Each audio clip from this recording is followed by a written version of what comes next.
Okay. Hi, everybody. This is something really special for Authors Chat. This isn't an episode of Indie Authors. This is about three authors who were part of, or are part of Write That Book alumni. And they have each written a book. And in their story is magic.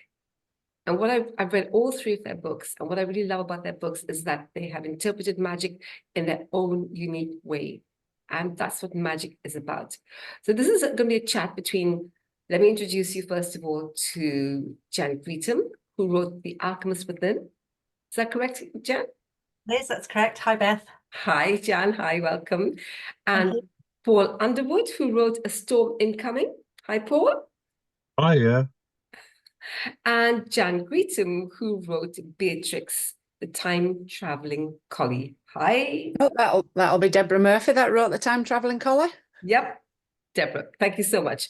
So this is going to really be, I hope, a conversation about magic and what magic is all about and what it really, really means to each and every one of us. And we all know that magic has been with us in our universe, on our planet, in our lives, from the way back when we were first created as human beings, whenever that was. And as magic has evolved, it has created a lot of problems, it has created a lot of joy, it's created a lot of manifestation, and it's how we view magic. So I'm going to, first of all, ask each of my fellow authors to talk about their book and how they interpreted magic.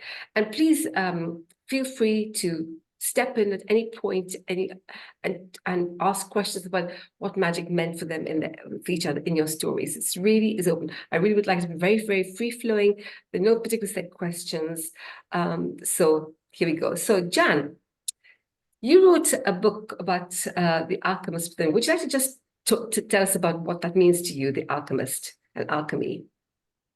Alchemy, well, one interpretation which I particularly love, it's the turning of something ordinary into something extraordinary by a seemingly magical process.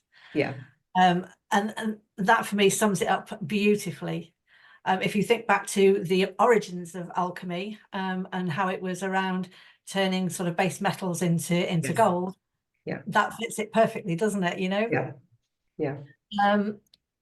My interpretation of magic and alchemy within my book is around personal transformation, and the fact that we are our own alchemists who have the ability to tap into the magic within us and make the changes we need to create whatever it is we want in our lives.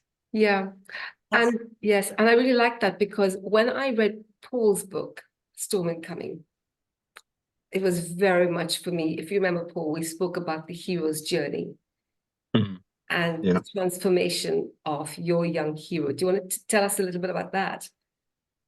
Yeah, I mean, he's basically a very weak person, bless him. So he was bullied, scared of quite a lot of things. His mum kept telling him off, so he's quite awful there. But there's a good reason for it, as you'll find out. He goes through like a journey, an arc. He gets bullied through school, and he eventually has huge puzzles in these, like he goes through different magic areas where he has to go through puzzles and overcome these, and each one is a challenge that builds the character to eventually a huge marvel of magic at the very end. It was it's interesting about the hero's journey, because for me that truly is it's a transformation, is it not? And magic in all its forms is transformative, isn't it? It's Absolutely. like alchemy, going from the base metal, trying to transform that into gold. In your story, it's about the little boy who transforms his character, becomes a hero. And in Debra's story of Beatrix, do you want to tell us about? I hadn't realized what it was about, your story, until he saw the light, she saw the light, and then she went around her tail. Tell us about that. Sorry, tell me about the light. About the magic of a Beatrix. Oh, right. Okay. Yeah. So that was when she was doing her time traveling journeys. Um, but I guess the magic started with the first book, which was The Magical Tea Room on the Hill, because that's what the customers called us. And Beatrix starred in that book. She was Yeah. some of her tales were in there. And the magic of Beatrix was because of the love that she gave to both me and Jim, my husband, unconditionally, no matter what adventures I sent her on or what catastrophes that we got up to together. She was still there. She was still loving me. And I don't know if it shows up on there. Yeah, it does. That's the picture on the back of the book. Yeah. And that is the best picture ever, because it's that look that she gives. And the magic of border collies especially is that they are so intelligent, far more intelligent than us mere humans. So she'd probably have gone in quite well with Paul's book, but she was able to help people when they didn't know that they needed helping. And that was the magic of Beatrix. Yes. Yeah. So if you take that thought, it can really relate to you, Jan, can't it? Yeah, absolutely. As well as in your story, Paul. Mm. He goes out and he goes and helps. And in fact, what was interesting in your story is how the two bullies in your story get very involved with the hero, and eventually they see what an amazing character your hero is. Exactly, and they become friends. It's really good. It's a great arc for that. Well, so yeah. Yeah. So all the way through. Sorry to interrupt. So it's Please do. interesting that you're saying that, Paul, because I've read your book and I enjoyed reading it, but I don't think I saw him as a weak character. I was like, gosh, this little boy going on these adventures, and he was, I could imagine Beatrix trotting along by and say, well, this is far better than going on adventures with mum. At least he knows what he's doing. He got strong very quickly, actually. Yeah, it was kind of one of his first challenge where he was absolutely afraid of heights. Yeah. That was his first big effect that changed him, really, because he had to deal with that. Yes, but isn't it also interesting that maybe it wasn't that he was weak, he just didn't know the strengths that he had in him. And it wasn't until he was challenged that they started to come out. So very much like you, Jan, and the whole transformative part of what you write with that personal transformation, we don't know what we are or who we are until we're tested. Absolutely. Yeah. That piece comes out in the dream big section. And unless you dream big and challenge yourself to follow through on that dream, you never ever know who you are or what your absolute worth. So the parallels are absolutely there. Yeah, so that's why I wanted to bring you three together, because each of you interpret magic differently. The similarities are there, or let's say the very essence of what I call magic is there. I mean, I love that Beatrix goes off and she has a what would you call it, Debra? She has that moment of starting to spin around and twirl So tail. Yeah, so so the book is at the start of the book is true stories. The middle section are stories that I wasn't there with Beatrix, so she had to tell me them about them. I'm not saying that they're not true, because I can't say that they're not true. No.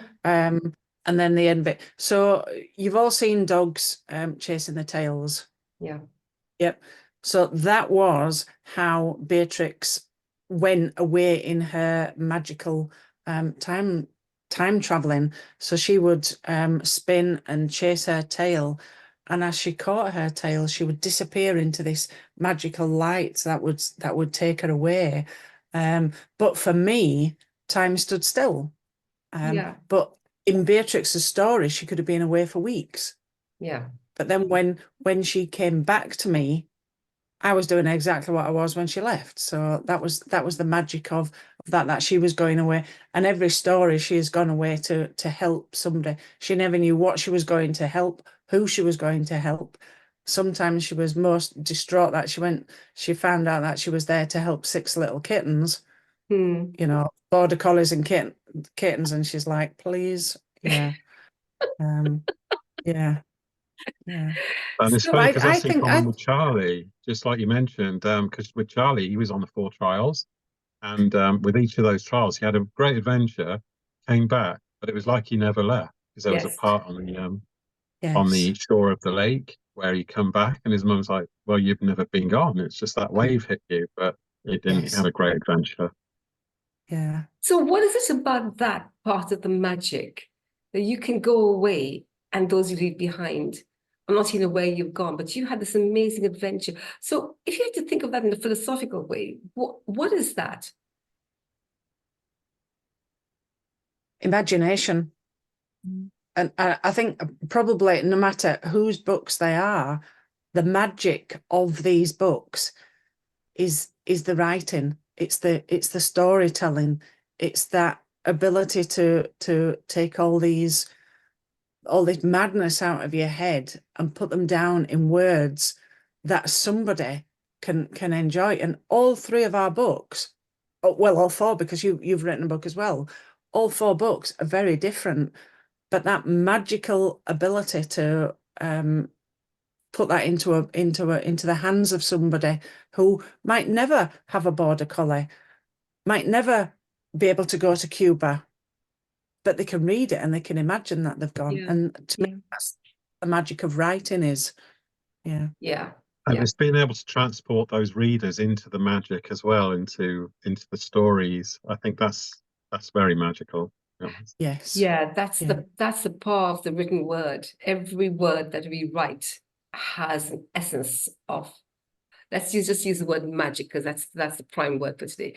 It is transporting, isn't it? It's taking your reader and transporting them, and taking ourselves and transporting them. So in your story, in your book, which is, I would say, Jan, probably more of a down-to-earth book, it's more of practical, yeah. But even so, what you are inviting your readers to do is to take themselves on a journey and transport themselves to places that they would never go to, and Yeah. get a sense of what could it be like? What would it be like?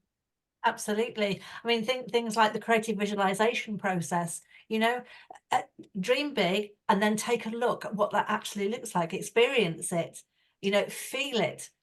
And that in itself is a beautiful, magical process to take yourself through. Yeah, yeah. And even things like creating vision boards, that's the link through the creative visualization process into making it something that's a little bit more real, but is still got that magical element. Yeah. So when you have written your books, have you created a vision board, each of you, in order to bring everything together to create a No, magical experience, so to speak? no, it just happens.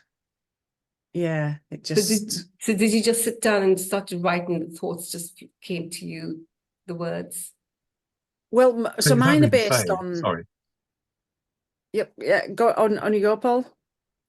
Oh yeah. So with mine, very much the characters did the magic, really. So it was kind of I did the characters, did a bit of an outline on each, bit of a summary, but then with the writing, my writing flowed and it went naturally with the characters. So whatever was going on with those characters at that time, it just flowed and they told me the story sometimes. So I was writing and there was new areas that came in that I just didn't imagine before, but the characters presented them to me while I was writing it. Does that make sense? Yeah, And yeah, that it was a great magical moment as well when you're writing and that happens. yeah. I love the sound of sorry Beth, I love the sound of that because I've not written fiction, so the thought of being able to let a character take over your thoughts and run away with the story, that is complete magic. I think that's amazing. I'd love to experience that. I'll have to give fiction a go. You should have a go at it. Yeah, I must. You must. Sorry, Jan, you wanted to say? Yeah. Sorry, Deborah, you wanted to say something? No, no, that's fine. No, no. I No. was just going to say the interruption is, as we all know, it's not Beatrix that's introduced. It's Florence. So she keeps coming and you know, she's like, "What are you doing up there, Mum?" You know. So So that's who was sitting on my knee.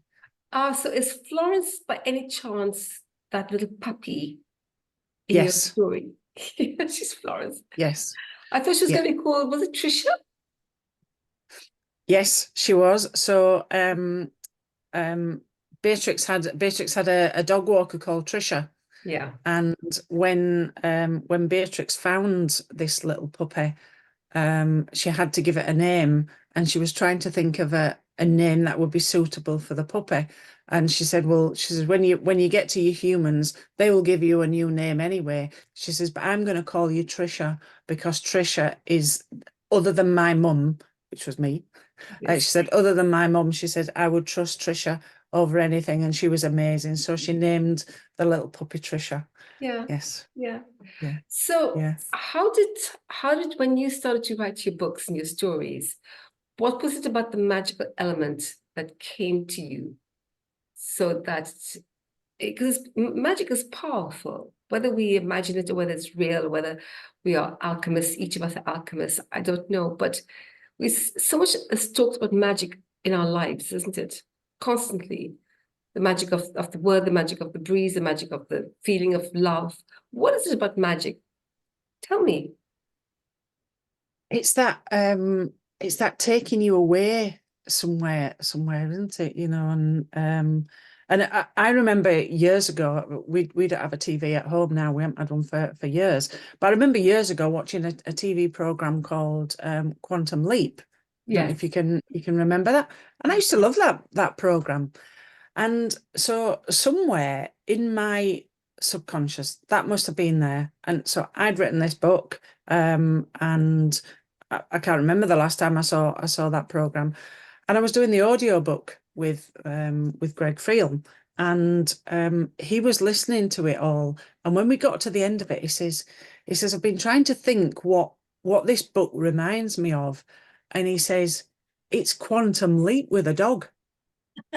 Uh-huh. And I was like, wow. So somewhere when you have those experiences of being in, you know, whether it's watching or like yourself, Paul, being involved in magic, it must sit there, and then your mind works magical things and turns them into stories, into card tricks that you do, Paul, you know, and that's the magic for me. Yeah. Yeah. And Absolutely. Natural elements as well, I find is magical because you can be out with nature and little sparks will hit you at those moments. You know, there's something magical about being at the loch and seeing the mist and seeing what it produces through that mist. It's just there's lots of magical elements in nature, I yeah. think, and that resonates. Yes. Mhm. Yeah. Mm. Yeah. So Something that everybody should always do is go for a walk and see what they call an inversion, where you are walking above the clouds. So you're looking down onto the clouds because the clouds are low and you've climbed higher. yeah. Honestly, that is Oh, magical. I know what you mean. I know what you mean, Deborah. Mm. We'll just take a little break now and ask Paul Yes. to do a magical trick for us. A magical trick. Yes, Trick? Paul. What do you mean trick? Sorry. Do No. some magic for us, So Paul. I'm going to do. I'll do something because the next when I read my piece, it's about fire. So I'll do something really quickly with fire. Okay. So I have here. I've got a little candle, little birthday candle here. Okay. So I'm just going to light this candle. Right. And the unusual thing about fire, it's very, very unpredictable. And I'll give you an example in a minute. I can get this going. Da, da, da, da. Oh gosh, there you are. It can be very unpredictable. So there you go, a little candle there. So here we go. You ready for this? I'm going to show you this.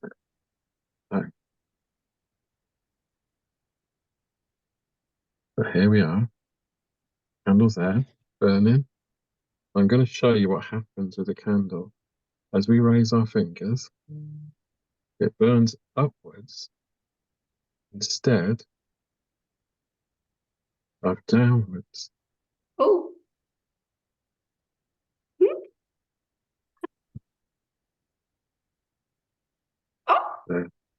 magic. It's a kind of magic. It's a kind of magic. There we Yeah, go. that is very good. Demonstrates the flame. It just does its own thing. It don't necessarily have to go down. Heat rises Yeah. and Yeah. then it disappears. I think magic is such a powerful word, and the way it conjures up in people's minds and in different cultures, how magic is used for good, for evil, for transformation, for health. So what I'd like to do, if you don't mind, is if you could read, each of you could read a little bit about how magic is encapsulated in your story, how it really shows itself to be that essence of magic, or what it could be for people. So whoever would like to start first, I don't mind. Jan, maybe you would like to start? I'll start. This is from the second. So I've printed it out big because my eyesight's really bad. This is from the second part of the book, which is transformation. Chapter 4, which is about miracles of magic mindset. And it begins with a quote by Walt Whitman, which says, "All things in the universe are perfect miracles, each profound as any." That's from his selected poems. So our world is miraculous and magical. It truly, truly is. If we stop and think about our physical reality and ask ourselves, just how are we here? How is it that our conscious selves inhabit these incredible, intricately put together bodies? How are we on this spinning planet that orbits the sun and with a host of other planets orbits the solar system? We can see our world is absolutely breathtaking. So with all this in mind, and in the midst of all this wonder as we are, how can we not believe in miracles and magic? Everything in life has an energy and a magic about it, from our favourite people and animals to the sunrises and sunsets, the seasons and the oceans, to the trees, the plants, the flowers and the tiny insects. There are miracles and magic, one and all. So reconnecting with the miracles and magic in our everyday means changing the way we look at things, seeing the extraordinary in the ordinary, keeping our minds open to the possibility, to the everyday wonders that we have right in front of us, the events that unfold so beautifully with a magical grace that we cannot see until they've actually happened.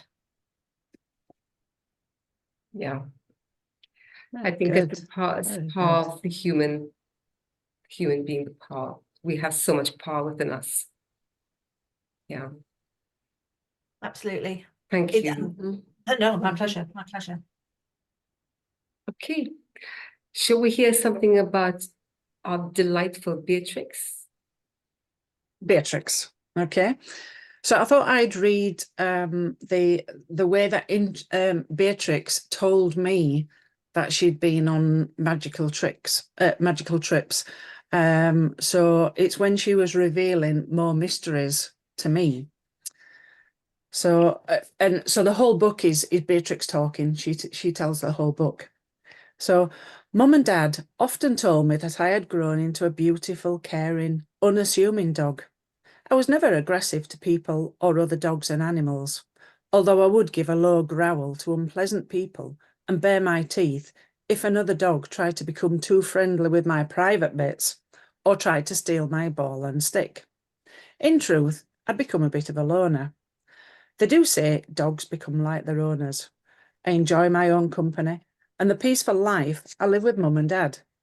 In my house, there was no television, no loud music, except when Mum played her Bruce Springsteen CDs, and no screaming or shouting. Life was good. When it suited me, I could be sociable, and I especially liked it when visitors came to see Mum and Dad. I always found lots of stones to put on their knees, but I was disturbed that people in their posh, clean clothing didn't always appreciate my friendship gestures. I enjoyed walking the hills with Mum, especially when it was just the two of us. The solitude and freedom in the mountains suited the pair of us. We'd often sit a while on a rock or mound and take in the peace, breathe in the clean, fresh air, and admire the views, which at times were so breathtaking that they would bring a tear to Mum's eyes and mine. Mum would rub my nose, and I would nuzzle up to Mum's legs. We were true soulmates. It was on one of these tranquil hikes that I told Mum of my secret missions. We've had so many adventures, sad, happy, and sometimes frightening, I whispered to Mum. Yes, and you've helped me and others on so many occasions, said Mum, smiling.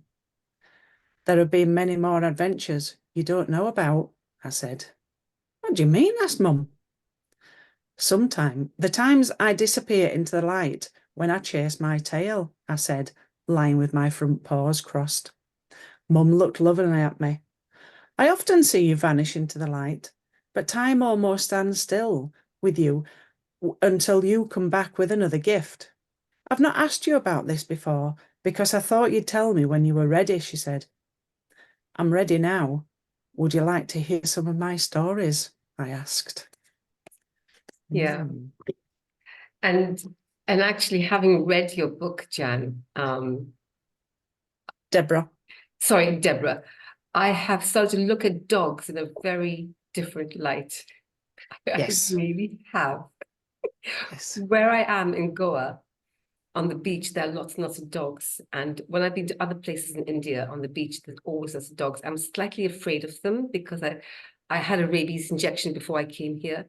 But having read your book, because I actually read Debra's book on Spotify because I didn't want to bring physical. I started to read the physical. I finished it on Spotify. And her voice is so beautiful to listen to. That is pure magic to listen to Debra's voice. Sorry, why do I keep calling you Jan? I'm so sorry. And so when I started to read about Beatrix's adventures into the world of magic and the way in which it was told, I thought, I'm never going to be able to look at another dog the way I used to. But now that I've begun to realize what an incredibly magical creature a dog is, Oh, absolutely. and the way they smile, that they scare other yes. people. Yeah? Yeah. You have totally transformed my way of looking at dogs. So for that, I really thank you. Good. Yeah. So you've And created it's magic. interesting that you say that because when I gave my book to the proofreader or one of the proofreaders to be read, it was somebody, as you always do, you pick somebody that's had no connection with the book, so they don't know you, they don't know the book or anything. And when he'd finished it, he said to me, he says, I've got to admit, he says, when you told me that the book was about a dog talking and telling the story, he was in his 80s, and he said, I was a little bit skeptical. He says, I was like, He says, but by the time I'd finished the story, he said, I actually believe that dogs can talk. Yeah. Wow. Yeah. Yeah. Thank you, Debra. Thank you. And Paul, I'd love to hear how your magic transforms your characters. Excellent. So this is a situation. Charlie was trying to learn some magic, but he got a bit clumsy with it. So you've always also got to be a bit careful. And it's a fire one. So I'll take my glasses off for this. Yes. So Brune basically gets a book out, spell book, and he's learning a magic to create a fireball at this point. It's from that book there. There you go. Storm coming. So the book was filled with teachings about different styles of magic by fire. Charlie seemed to understand the lessons much faster this time, as he snapped his fingers in the air, causing a small flame to appear between them. He laid his hands out flat as the flames grew to cover his palms. He read that he could hurl flames forward as a weapon or warning to others. He kept his hands flat, merging the flames to form a huge floating ball of fire. He had to concentrate to keep it central. If the flames started to drift in a direction, he moved his hand in a circular motion to guide it carefully back to the center. He pulled his hands apart, the flaming ball grew bigger. He became stuck in the position, unable to turn the page for the next instruction. He couldn't use his air magic to blow the page, as it also required his fingers and hands. Brune, he calls out. The huge ball of flame between his hands was starting to look volatile. The shape distorted into several places, getting much larger and harder to control. Charlie began to perspire with fear. Broom! He called again. The quarrel in the other room stopped, and Broom came running through to Charlie. Charlie, what are you doing? Follow me carefully and don't trip, whatever you do. Charlie stood while managing to control the huge fireball floating between his hands. Slowly and gently, he started to walk cautiously towards Broom, not taking his eyes off the fireball. Charlie imagined that he had a cup of tea filled to the brim to carry upstairs to his parents' bedroom without spilling a drop. As Charlie started to edge towards Broom, it was easy to spot beyond the fireball. A scream suddenly made him jump. The fireball started to shake violently, with flames spurting out before pulling back in, as though it had its own gravity. Charlie stood still, holding his breath, as he tried to regain control. Ballura held her mouth, realizing her scream was a mistake. And I will leave it at that point. I want to know how he turned the page then. Who did it for him? Yeah. If you want to find out Very good. more, here, there's the book. Just you could just imagine. I like that way you put in about thinking it was a teacup. Yeah. You know, you can Yeah. imagine him carrying it. Yeah. Yeah. Yeah. So much magic. If I had to ask each of you, what magic do you each have in your lives that gives you your power?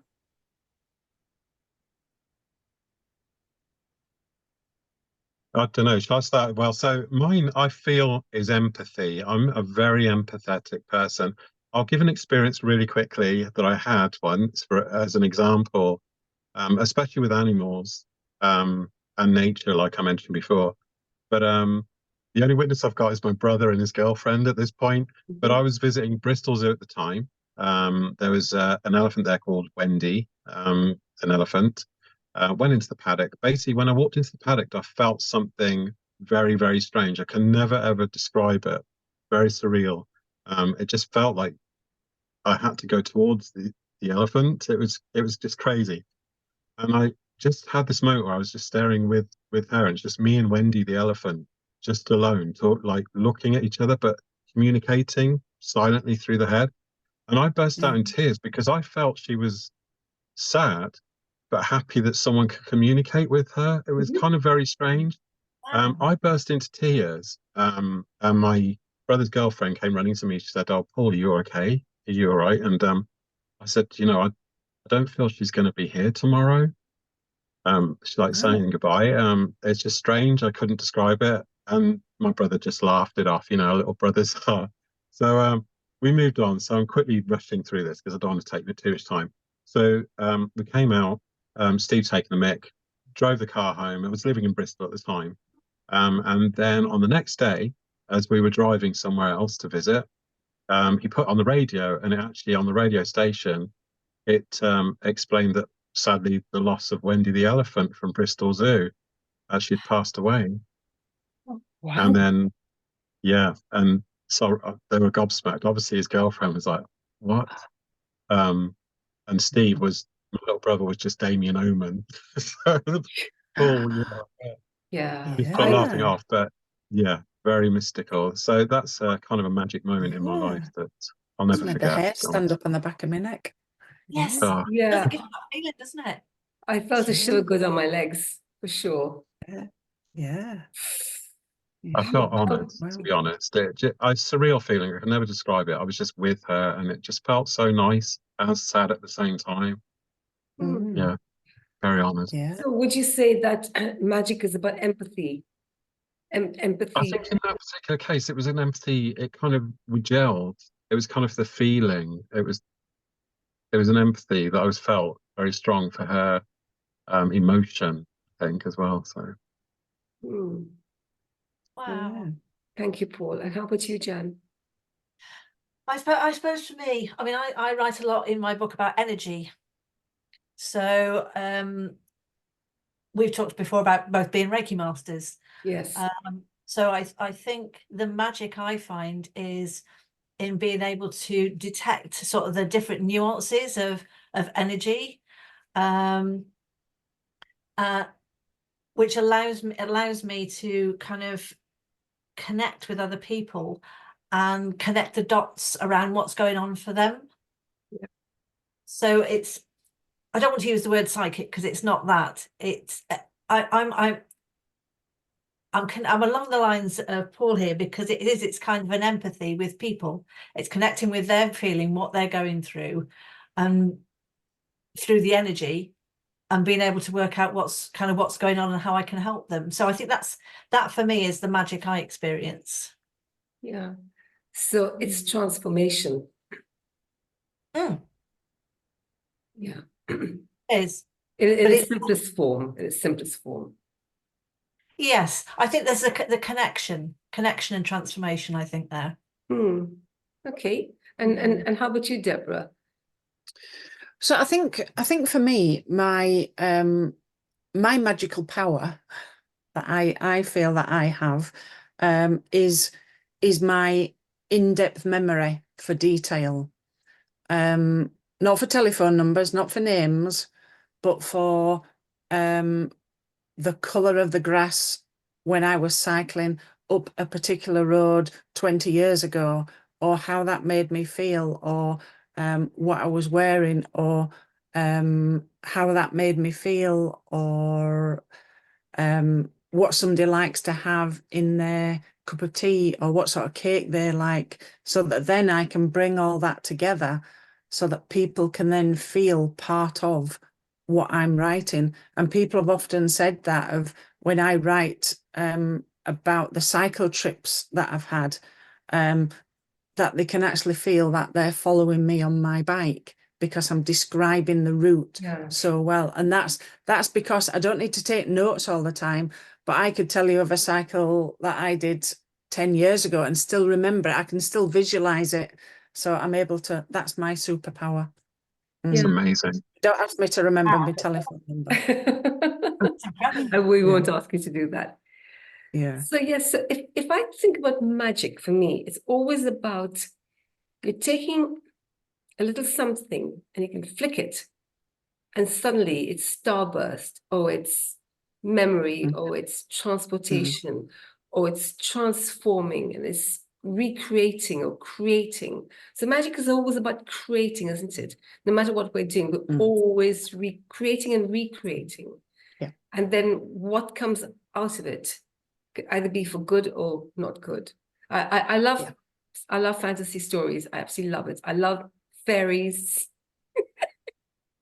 There are two authors called Terry Goodkind and Terry Brooks, who wrote a lot about magic in its various manifestations. And I think I read every single one of their books in their series. I just loved it. I really loved it. I think we can talk about magic for a very long time, because there's the science of magic, and then there's the memory of the emotion, and then there's a history of magic, and then there's all the witches, and it goes on and on and on. But I think that the way each of you have brought magic out in your stories is so individual.